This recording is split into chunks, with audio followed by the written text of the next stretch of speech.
Hello my dear students, welcome back to the lecture. तो इस lecture में हम क्या करेंगे, अपना जो प्लास्टर वर्क है उसके बारे में देखेंगे। Already brick work I explain you. Again plaster में material delivery and testing of raw material. First is आपका पानी, राइट। प्लास्टर वर्क में हम पानी यूज करेंगे, तो उस पानी का पीएच आपको सब चेक करना पड़ेगा। अगेन जो पानी आपके साइड पे आएगा, आप उसको लैब में भेजोगे, तो वहाँ पे सारे टेस्ट हो के आ जाता है कि whether the pani what you are using is good for your concreting work और नॉट। तो यहाँ पे थर्ड पार्टी टेस्ट सर्टिफिकेट आपके पास होना चाहिए। Once from source every 6 month before and after monsoon. मतलब अब फ्रीक्वेंसी कब कब आप अगर आपके प्रोजेक्ट 2 साल तक चेक कर रहे होंगे, अगर आपके प्रोजेक्ट 2 साल तक हो रहा है, अब ऐसे नहीं कि स्टार्टिंग में आपने पानी का चेक कर लिया और काम खत्म, नो। तो बता रहा है कि once for source every 6 month before and after the monsoon. मतलब 6 महीने में एक बार आपको करना है, before and after the monsoon जो होता है, मतलब before the start of rainy season and after the rainy season आपको चेकिंग करना है पानी का। Because every time there is a new water coming into the well or wherever from where you are getting the water from the source, उसका पूरा nature change हो जाता है। लेकिन उसमें क्या क्या क्वालिटी रिक्वायरमेंट आपको चाहिए, पीएच आपको देखना है, sulphate content, chloride, organic matter, inorganic matter and suspended matter. इसको हमने एनवायरमेंटल इंजीनियरिंग में पढ़ा था कॉलेज के टाइम पे, कि पीएच आपको 6 से कम नहीं होना चाहिए, because below 6 is your acidic and 7 is your neutral and from above 7 up to 14 is your alkaline in nature. Sulphate आपका 400 मिलीग्राम पर लीटर में होना चाहिए। Chloride is 2000 milligram per litre. Organic matter 200 milligram per litre. Inorganic 3000 और suspended matter 2000 milligram per litre. Okay, या तो इस तरह से क्या होगा, हम इसका टेस्टिंग के लिए विल सेंड इट, वहां से हमें रिपोर्ट आ जाएगा। Based on that we can take a decision.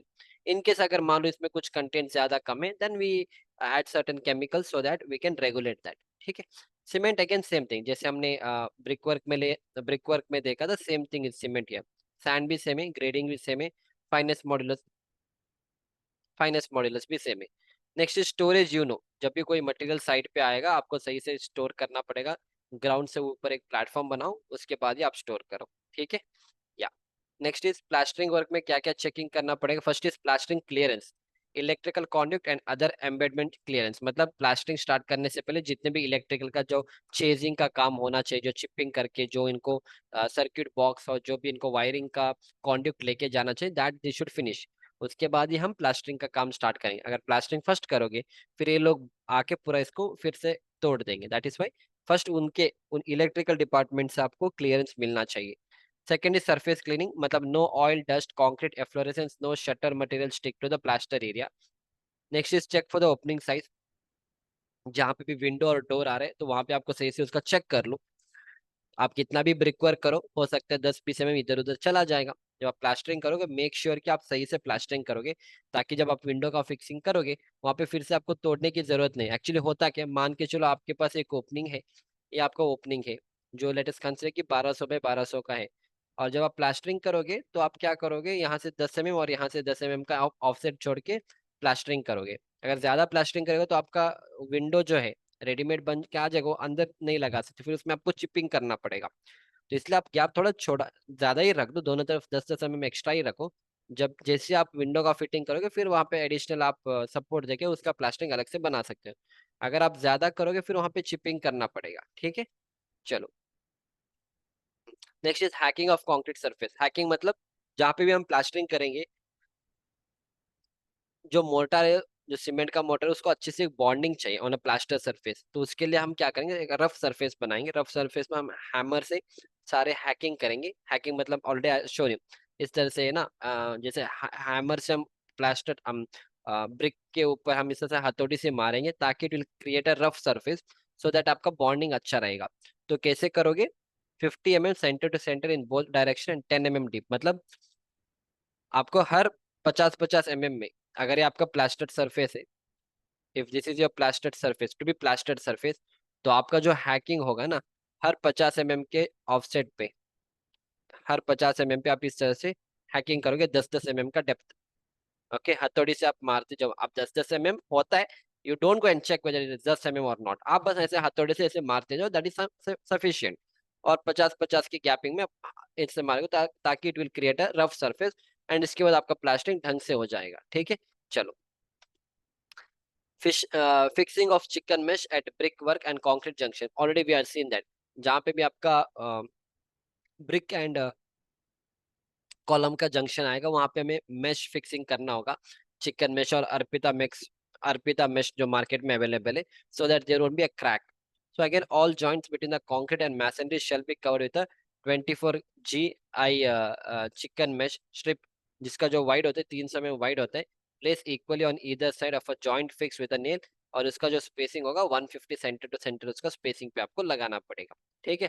Motor pad half 1 per square metre for the guide thickness, मतलब मोटार पैड छोड़ो. और pre wetting of plaster surface, मतलब plaster surface shall be water prewet before the proceeding of the plaster, मतलब plastering करने से पहले आपको एक बार आपका जो ब्रिक वर्क का जो सरफेस है उसको सही से पानी डालना है, so that what will happen, जो प्लास्टर में जो पानी रहेगा that will be not absorb by the brick again. ठीक है. Next is motor mixing. Again mixing ratio यहाँ पे दिया जाता है. अगर आप 12 mm का थिक प्लास्टर कर रहे हो usually for the wall and all, तो आप 1:4 में जा सकते हो. अगर आप एक्सटर्नल प्लास्टरिंग में यूजुअली हम 20 mm का प्लास्टरिंग करेंगे, तो आप यहाँ पे 1:6 एंड 1:4 यहाँ पे लिखा है. ठीक है. सो अगेन डिपेंड्स, अगर सीलिंग का करोगे then you can go with 1:3 और 1:4 also. Next pot life, again same thing. 30 minute के अंदर आपको जो मोटर आप बनाते हो उसको कंज्यूम करना चाहिए. मिक्सिंग प्लेटफॉर्म एक जीआई शीट के ऊपर आप मोटर को बनाओगे. ठीक है. फिर लाइन लेवल एंड प्लम्ब, आपको ये सारे चीज चेक करना पड़ेगा जब आप प्लास्टरिंग करोगे. आपको देखना है कि वहाँ पे कोई अंडुलेशंस नहीं है, सारे एक लाइन पे है. All those things you should take care of. Skirting plaster shall cut at skirting level has per approved shop drawing और डिजाइन ड्राइंग, मतलब स्कर्टिंग मतलब जहाँ पे आप टाइल्स लगाते हो, ये 100 mm का हम स्कर्टिंग लगाएंगे. जब हमें पता है कि वहाँ पे हम स्कर्टिंग करेंगे, फिर वहाँ पे प्लास्टर लगाने की जरूरत नहीं, प्लास्टरिंग आपके पूरे वॉल में लगाने की जरूरत नहीं. नीचे का जो 100 mm है वहाँ पे प्लास्टरिंग मत लगाओ, आप डायरेक्टली वहाँ पे स्कर्टिंग लगाओगे. तो वहाँ पे लिखा है plaster shall cut at skirting level. Cleaning of cement mortar, तो जो भी वेस्ट आपका लूज मोटर गिरेगा प्लास्टरिंग के टाइम पे उसको अलग से निकालना पड़ेगा, ताकि वहाँ पे कोई वेस्टेज ना हो.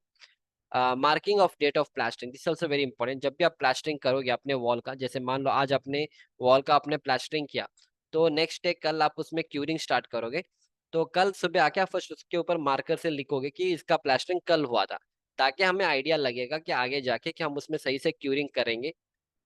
10 दिन तक आपको क्यूरिंग करना है, तो आपको पता नहीं कौन से दिन कौन सा प्लास्टर आपने किया था, तो आप लिख के रखो कि आज किया था. आज मान लो 31 अप्रैल है, 31 मार्च है, तो 10 दिन मतलब अप्रैल 10 तक आपको क्यूरिंग करना पड़ेगा. मान लो कल आपका साइट मैनेजर भी साइट पे आ गए, तो आपको पूछने की जरूरत नहीं कि यार तुम लोग इसमें क्यूरिंग कर रहे हो नहीं कर रहे हो, तो देखते उसको पता चलेगा कि हाँ 31 मार्च को हुआ था, आज 8 तारीख है तो पानी दिख रहा है, तो इसका मतलब क्यूरिंग हो रहा है. सिंपल. ठीक है. नेक्स्ट इज पोस्ट चेकिंग, मतलब प्लास्टरिंग होने के बाद फिर अगेन आपको उसका स्ट्रेटनेस चेक करना चाहिए, क्योंकि अगर प्लास्टरिंग में प्रॉब्लम होगी तो फिर पेंटिंग वॉल पुट्टी में भी आपको वेवीनेस आ जाएगा. That is why line level and plumb of a plaster area you need to check. Okay. फिर एक्सटर्नल प्लास्टर ग्रू, अगर जहाँ पे भी आपको ग्रू देना पड़ेगा वहां पे आपको ग्रू देना पड़ेगा. Type of finish off plaster surface, जहाँ पे आपको रफ लगाना रफ लगाओ, जहाँ पे स्मूथ करना है स्मूथ करो. Again all those things will be mentioned, आपको कहाँ पे क्या करना है and all. Okay. No crack and no hollowness and no blisters. Check of the opening size, head and sill, मतलब ये आपका पोस्ट चेकिंग है. मतलब आपने जब प्लास्टरिंग करने से पहले आपने पूरा लेवल चेक किया था, विंडो का कितना आना चाहिए, ओपनिंग का साइज कितना आना चाहिए. प्लास्टरिंग होने के बाद भी आपको देखना है कि आपने ढंग से उसका प्लास्टरिंग किया है या नहीं है. ठीक है. नेक्स्ट इज फाइनली आपको क्यूरिंग करना चाहिए, मिनिमम ऑफ 10 डेज यहाँ पे लिखा है. तो ब्रिक वर्क के भी 7 दिन का है, एंड प्लास्टर वर्क आप 10 दिन तक क्यूरिंग करो, but usually we go with 7 to 10 days of curing for both brick work and the plastering. ठीक है. तो इस तरह से हमने क्या किया.